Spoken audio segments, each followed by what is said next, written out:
앞으로 나와 앉으세요.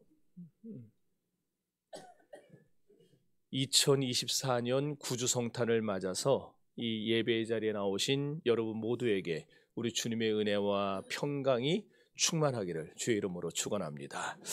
보라 처녀가 잉태하여 아들을 낳을 것이요 그 이름을 임마누엘이라 하리라. 사실 이 구절은 원래 이사야 7장 14절에 기록된 거죠. 근데 그것을 마태가 인용을 한 겁니다. 임마누엘의 뜻은 여러분 다 압니다. 그죠? 다 알다시피 하나님이 우리와 함께 하신다. 이게 임마누엘의 뜻이에요. 오늘 12월 25일 이 시간을 전 세계에 있는 모든 교회들이 지금 다 성탄절로 기념하고 있는 중입니다. 그렇겠죠? 네.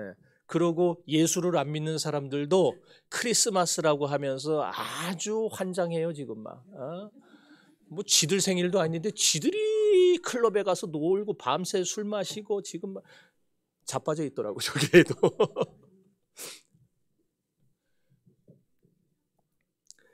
근데 우리가 크리스마스라는 말보다 사실 더 성경적인 단어를 찾자면은 임마누엘이라고 하는 게 훨씬 더 좋습니다. 임마누엘의 날. 왜냐하면은 조금 어려운 말일 수도 있지만 하나님의 위격이 셋이 있죠. 제1위격은 성부 하나님, 제2위격은 성자 예수님, 제3위격은 성령 하나님. 이 중에 제2위격이신 성자 예수님이 우리가 사는 이 세상에 내려와서 왜 내려오셨어요? 우리와 함께 하시려고 내려오셨어요. 그렇게 이 세상에 강생하신 날이기 때문에 우리가 이 날을 크리스마스라고 부르기보다 크리스마스는 천주교에서 유래한 말이에요 사실. 그래서 잘 안 씁니다 우리 개혁주의는. 근데 너무 그게 일반화가 돼가지고 크리스마스라는 말이. 근데 임마누엘의 날이라고 하는 것인 줄. 그리고 원래는 안 하려고 했는데 제가 오늘 기도 그 다음에 저 찬송 아까 저기 뭐죠? 찬반가운 신도요. 거기도 보니까 가사를 바꿔놨더라고요.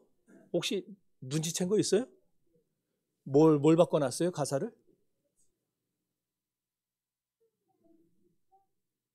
육신이 되어였는데 육신을 입어로 바꿔놨어요. 또 주께서 강생했다라고 되어 있었는데 탄생으로 바꿔놨어요. 여러분 탄생, 탄신, 강생의 차이를 아세요 혹시? 네 이거 안 하려고 그랬는데 갑자기 튀어나오네. 탄생은 어떤 귀한 사람이 태어난 거를 높이 우러르는 말이 탄생이에요. 탄신은 왕이나 귀인들이 태어난 거 아니면 어떤 성인이 태어난 거를 기념하는 말이 탄신이에요. 그래서 석가는 아무리 자기가 별버둥을 쳐도 탄신밖에 안 돼요. 석가 탄신일. 근데 그리스도 예수께서는 강생하셨어요. 강생이 뭔 뜻이냐? 국어사전을 가서 여러분 못 믿겠으면 찾아보시면 돼요. 신이 인간이 되어 이 땅에 오신 것을 기념하는 말 그렇게 되어 있어요.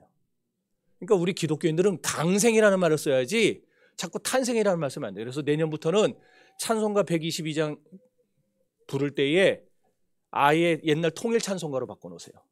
지금 새 찬송가는 저거는 너무 의미를 많이 망가뜨려 놨어요.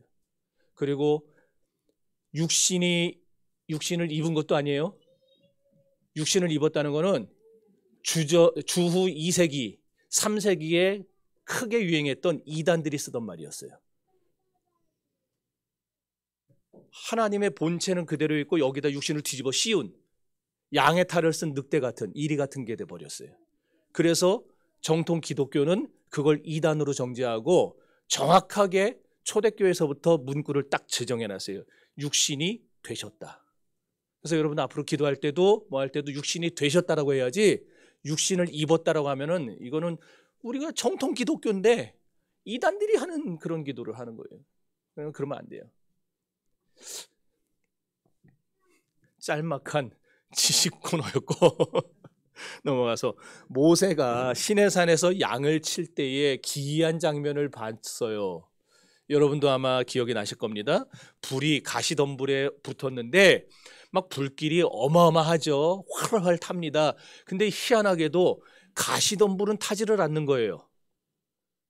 아니 불길이 그렇게 사나우려면 이 가시덤불이 타닥타닥타닥 하면서 타면서 재가 되는 과정이 보여야 될 텐데 그런 과정이 하나도 안 보이고 그냥 불만 화려한 겁니다. 그래서 도대체 이게 어찌 된 거냐 하고 궁금해서 그걸 보려고 가까이 갔을 때에 그때 그 가시덤불 불길 속에서 하나님의 음성이 들려오죠.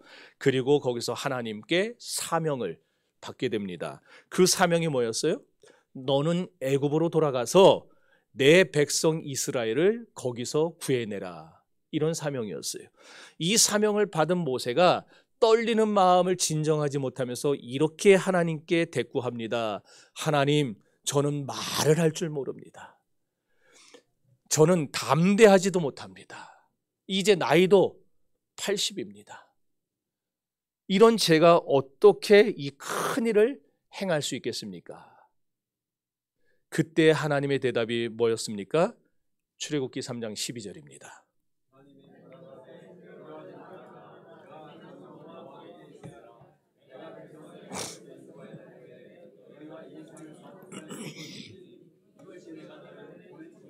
아멘. 두려워하지 말아라. 내가 정녕, 내가 반드시 너와 함께 있겠다. 구약에 나타난 임마누엘입니다. 모세는 하나님께로부터 내가 너와 함께 해주겠다라는 말씀을 듣고 담대하게 애굽으로 가죠. 그리고는 거기서 하나님의 백성들을 구출해내는 위대한 사명을 완수하게 됩니다. 모세가 세상을 떠난 후에 그의 사명을 계승한 이는 그의 시종이었던 여호수아였습니다. 여호수아는 모세를 이어서 이스라엘의 지도자가 되어가지고 그들을 가나안 땅으로 인도하는 어마어마한 사명을 떠안게 됐지만 사실 여호수아는 그게 즐겁지가 않았어요. 부담이 너무 커서 가슴이 답답하고 터질 것만 같았습니다. 그래서 매일 저녁 그냥 들판을 배회하면서 내가 이걸 어떻게 해야 되나 어떻게 해야 되나 고민을 많이 했어요. 물론 하나님께서 약속하시고 허락하신 땅을 향해 진군하는 놀랍고 위대한 일이었지만은 여호수아의 마음은 기쁘지가 않았어요. 무겁기만 했습니다. 자신도 생기지 않았어요. 나 같은 게 어떻게 이 큰 일을 행할 수 있겠는가? 스스로 겁이 났습니다. 바로 그때 하나님께서 여호수아를 찾아오셔서 하신 말씀이 뭐였습니까? 여호수아 1장 9절입니다.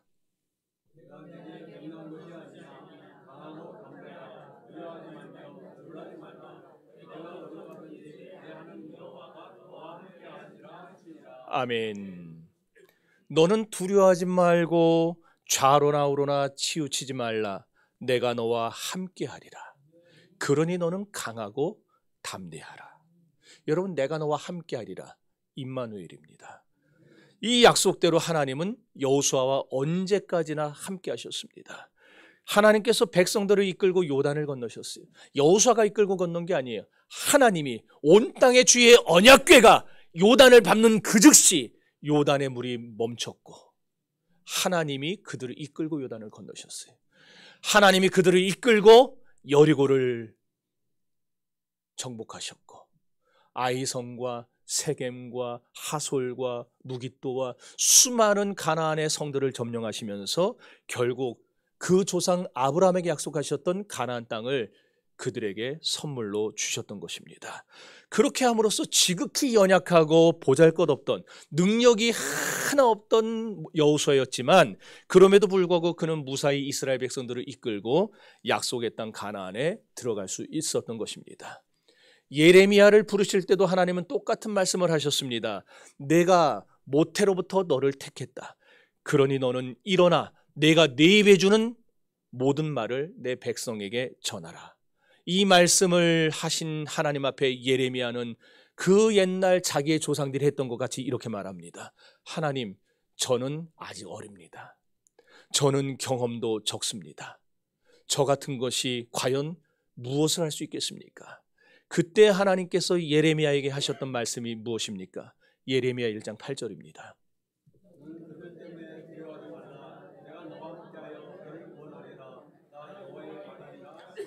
아멘. 두려워하지 말라. 내가 너와 함께하리라. 내가 너를 구원하리라. 역시 임마누엘입니다. 이러한 예는 성경에 수없이 나오죠. 에녹도 임마누엘의 하나님을 경험했습니다. 노아도 그랬고 아브라함도 이삭도 야곱도 사무엘도 그리고 다윗도 그랬습니다. 성경을 참고해 보면은 임마누엘이란 어느 날 갑자기 하늘에서 뚝 떨어진 게 아니었어요. 나를 내버려 두고 나와 아무 상관없이 사시던 하나님이 어느 날 갑자기 궁금해서 얘가 도대체 어떻게 사는지 한번 볼까? 그래서 이 땅에 오신 게 임마누엘이 아니에요. 어느 날 갑자기 헤롯 시대에 뜬금없이 자기 백성들이 도대체 지금 뭐 하고 살고 있는지 그게 궁금해서 내려오신 게 아니라는 거예요. 이미 모든 우리 신앙의 선배들, 믿음의 선배들은 예외 없이 임마누엘의 생활을 경험했습니다. 즉 하나님이 자신과 함께 하시는 생활을 경험하며 살았다라는 얘기예요. 요셉이라는 사람을 예로 들어 봅시다. 형들의 시기로 죽을 뻔했어요. 은 20에 미디안 상인들에게 팔립니다. 그래서 애굽으로 내려가서 보디발의 집에 노예가 되죠. 그러나 그 노예가 되어 거기서 종살이를 할 때에 하나님은 그 요셉과 함께 하셨습니다.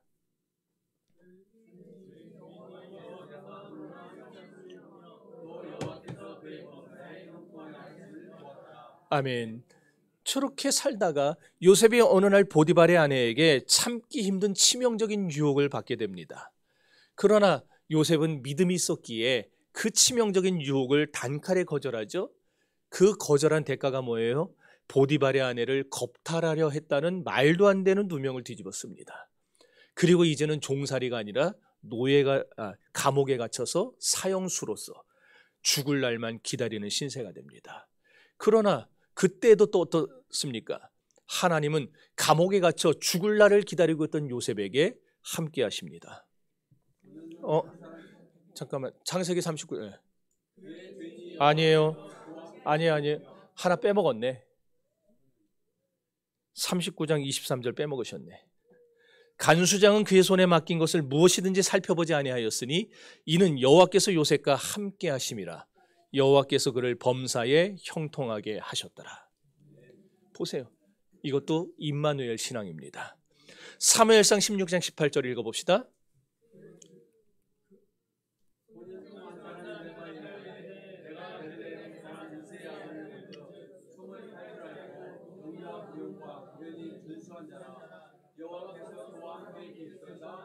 아멘. 벨레헴에서 그 들판에서 양을 칠 때부터 하나님은 다윗과 함께 하셨죠. 한 번은 전쟁에 나간 형들을 위문하러 갔다가 블레셋의 거인 골리앗을 보게 됩니다. 때마침 골리앗이 뭘 하고 있었습니까? 하나님을 모욕하고 있었어요. 그리고 하나님의 택한 백성들을 저주하고 있었습니다. 조롱하고 있었어요. 그러나 어느 누구도 심지어 사울왕조차도 그 골리앗과 싸워보겠다고 나서는 사람이 하나도 없었어요. 일반 병사들처럼 왕도 그냥 두려워서 벌벌 떨고 있는 그런 비참한 모습을 다윗이 보게 됩니다. 그 모습을 지켜보던 다윗의 마음에 열불이 나요. 그래서 자기가 골리앗과 싸워보겠다고 나서죠. 하지만 다윗은요, 그 당시 사람들의 기준으로 볼 때 기준 미달입니다. 왜냐하면은 다윗은 지금까지 그냥 들판에서 양이나 치던 목동이었지 전쟁의 경험이 하나도 없었어요. 싸워본 경험이 없었다라는 얘기예요. 또 무기를 들 수 있는 사람도 아니에요. 사울이 칼을 줘봤는데 그 칼을 제대로 들지 못해요. 써먹지를 못해요. 키도 작아요. 그래서 사무엘상 17장이 뭐라고 합니까? 다윗을 가리켜 이는 소년이기 때문이라. 다윗은 소년이었어요. 싸우기에 부적합한 사람이었어요.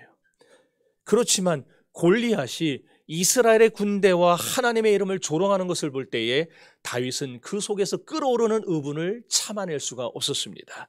그래서 다윗은 형들의 비난과 그 멸시를 책망을 받으면서도 사울왕에게 가서 이렇게 말합니다.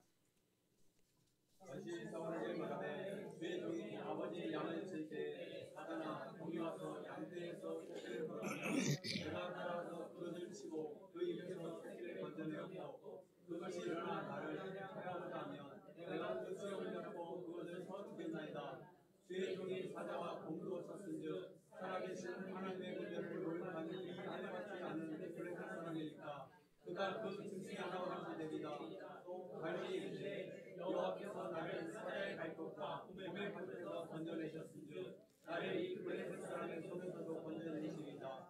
사울이 다윗에게 이르되 가라, 여호와께서 너와 함께 계시기를 원하노라. 아멘. 다윗이 어떻게 이렇게 온 이스라엘 군대가 두려워하던 거인 골리앗과 싸우겠다고 나설 수 있었을까요? 하나님이 자신과 함께 하시는 것을 믿었기 때문입니다. 임마누엘의 신앙이 다윗에게 있었기 때문이에요. 하나님이 함께 하시면 반드시 승리한다. 이것을 다윗이 믿었다라는 거예요. 그래서 다윗은 골리앗과 싸울 때 칼과 창을 가지고 나가지 않습니다. 다윗이 가지고 나간 것은 자기에게 익숙한 물맷돌 5개, 그리고 만방에 높이 올려드릴 저 한없는 이방 백성이 찢고 까불 수 있는 그런 조롱받는 이름이 아니라 온 세상 모든 만물이 찬양하고 영광을 돌려야 될 만왕의 왕 하나님의 이름으로 나아갑니다.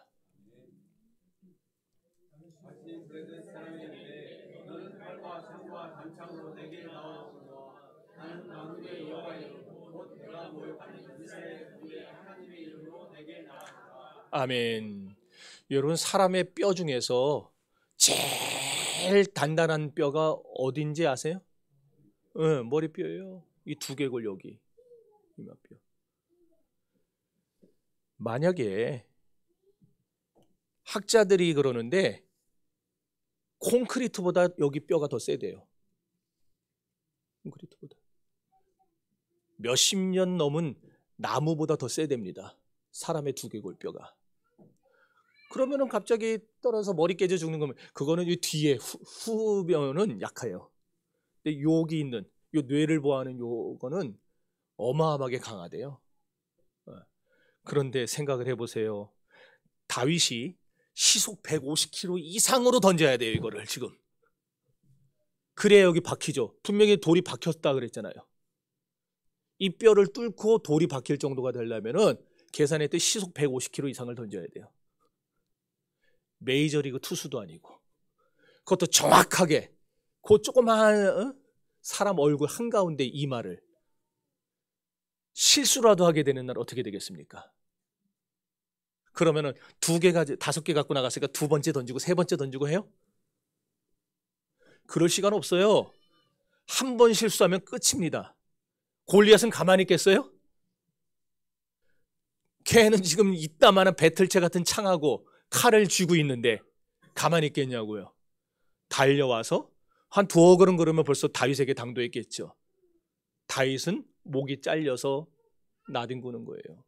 아마 그래서 이스라엘 백성들 모두가 두려워 떨고만 있었던 것 같습니다. 싸워보고는 싶은데 혹시나 실수하게 되면, 혹시나 실패하게 되면 죽는 것은 골리앗이 아니라 내가 될 테니까. 그래서 사울조차도 이스라엘 백성들 중에 그 용감하다고 하던 사울조차도 겁을 집어먹고 두려워 떨고 있었던 걸 겁니다.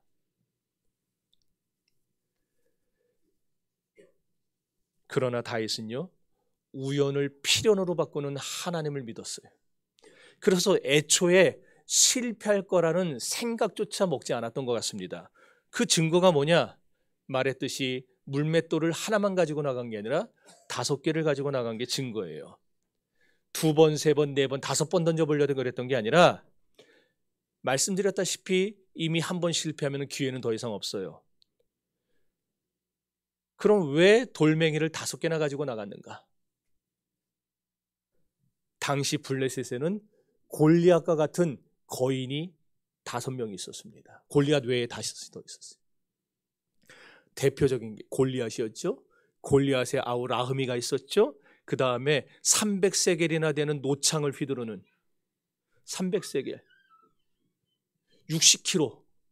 60kg의 창을 휘두르는 누구예요?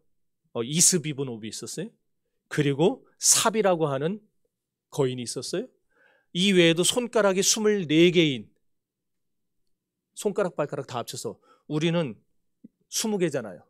근데 6개씩 달려있는 24개가 달려있는 그런 자가 있었고, 또 하나 이름 모를 거인이 있었다고 사무엘하는 증거합니다. 그러니까 골리앗만 죽이려는 게 아니고 이참에 저 거인들 싹 다 죽여버려야 되겠다. 그런 믿음으로 나갔다라는 거예요. 우리가 분명히 알아야 될 게 있습니다.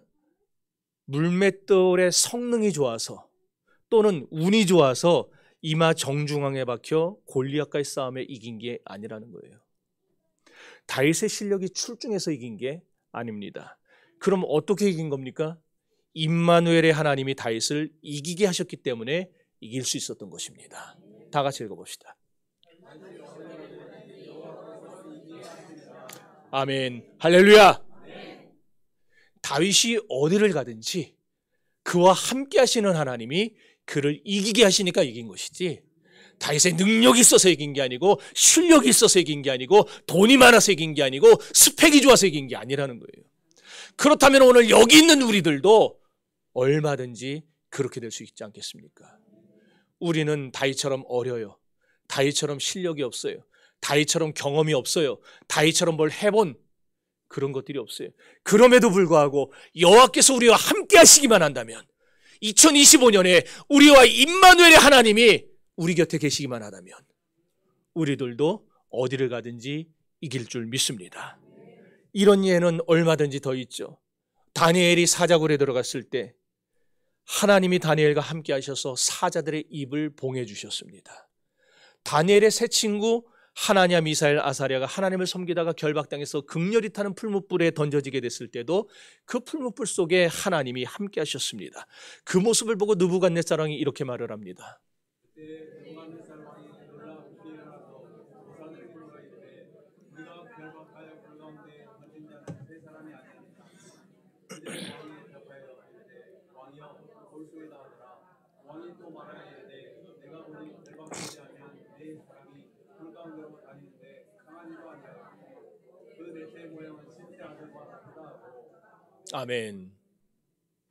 임마누엘의 하나님이 그들과 함께 계셔서, 저는 이게 어떻게 됐는지 이 초자연적인 상황을 제 이 짤막한 지식과 경험으로 설명을 못 하겠습니다. 어떻게 그들이 타지 않았는지. 나중에 보니까 그 전에 그 사드락, 메삭, 아벳느고, 하나냐, 미사엘, 아사랴를 집어넣으려고 바벨론 군사들이 그들을 붙잡고 가죠. 그들을 던졌어요. 근데 던질 때에 불이 얼마나 맹렬했던지 그들을 던진 군졸들이 다 타버렸습니다. 그 자리에서. 가짜 불은 아니었던 것 같아요. 진짜 불이었겠죠.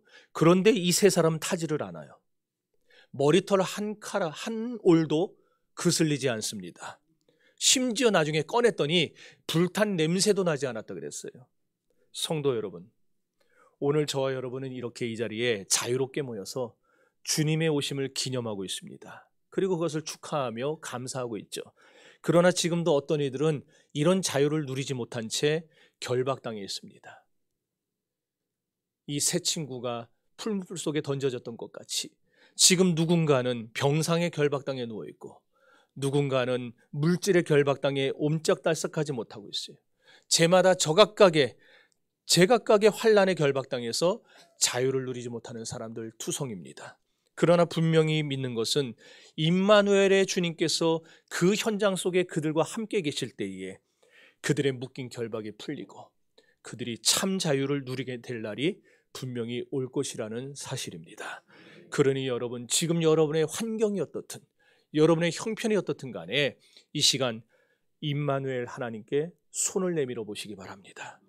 주님이 여러분과 함께 하실 것입니다. 이번에도 우리가 사랑의 실천원금을 모아가지고 우리 독산 사동에 있는 어려운 분들을 도와드렸어요. 아마 돈으로 환산하면은 저거 100만 원도 안 됩니다. 동장님이 여성으로 오셨더라고요. 그래서 지금까지 왔던 동장님하고 맨날 만나갖고 5분도 얘기 못했는데 저분은 한 30분 얘기했어요. 얘기하면서 동의 어떤 어려움 얘기해 주시고 교회가 어떻게 좀 도와줬으면 좋겠다 이런 얘기도 하시고. 저거 금액으로는 100만 원 정도도 안 돼요. 그런데 이 선물이 전달되는 곳마다 그렇게 기도하고 전달을 했어요. 전달되는 곳마다 그리스도의 사랑이 전해지게 하시고, 저 받는 사람들은 예수님을 모르는 사람들이 받을 수도 있겠죠. 아는 사람도 받을 수 있겠지만, 그러나 예수를 모르는 자들이 받았을 때 거기 적혀 있는 그리스도의 사랑이 여러분과 함께 하시기를 간절히 기도합니다. 그리고 우리 더함교회 이름 딱 찍어가지고 드렸을 때 그들이 그걸 보고 뭐 아무렇지도 않게 넘길 수도 있겠지만, 어떤 경우에는 혹시나 하나님이 구원하기로 예정한 사람이 그 중에 있다면 그들이 그걸 보고 마음에 그 사랑이 전해져서 그들이 변화되고 그리스도를 만나게 될 날이 올 것입니다. 우리가 그런 마음으로 전달을 해드렸어요. 사랑하는 성도 여러분, 아브라함, 이삭, 야곱, 모세와 함께 하시고 여호수아와 함께 계셨던 창조의 아버지, 예레미야와 함께 계시고 다윗, 다니엘의 세 친구와 함께 하셨던 하나님은 오늘 우리 더함교회와 그리고 이 땅에 있는 모든 진실된 하나님의 백성들과 함께하고 계십니다. 하나님이 진정 여러분과 함께 하시기 위해 육신을 취하시고 이 세상에 예수 그리스도로 강생하셨습니다. 영원하신 하나님이 흙으로 돌아갈 육신이 되어 이 세상에 오신 거예요. 이 사실이야말로 우리의 모든 이성을 초월하는 신비 중에 신비입니다. 그리고 오묘 중에 오묘입니다. 이 놀라운 비밀을 여러분 아멘으로 받을 수 있게 되기를 바랍니다. 찾아오신 임마누엘은 여러분과 늘 함께 하실 것입니다. 찾아오신 임마누엘은 여러분이 약할 때 여러분의 힘이 되어 주실 것입니다. 찾아오신 임마누엘은 여러분이 불안할 때에 여러분에게 안심이 되어 주실 것입니다. 찾아오신 임마누엘은 여러분이 길을 잃을 때에 여러분의 안내자가 되어 주실 것입니다. 찾아오신 임마누엘은 여러분이 환난 중에 빠질 때에 여러분을 지켜주실 것입니다. 찾아오신 임마누엘은 여러분이 이 세상을 떠날 때 여러분에게 영원한 생명의 길이 되어 주실 것입니다. 사랑하는 성도 여러분, 하나님은 멀리 계신 분이 아닙니다. 지금 이 시간 여기에 우리와 함께 계십니다. 그래서 요한웨슬리는 이런 말을 남겼습니다. 이 세상에 귀한 말이 참 많지만 그 중에 가장 귀한 말씀은 하나님이 우리와 함께 하신다는 바로 그 말씀이다. 2024년 구주성탄의 아침입니다. 이 시간 그리고 새로운 2025년에도 우리 더함교회와 그리고 여러분의 가정에 임마누엘의 축복이 함께 하시기를 우리 주님의 이름으로 축원합니다.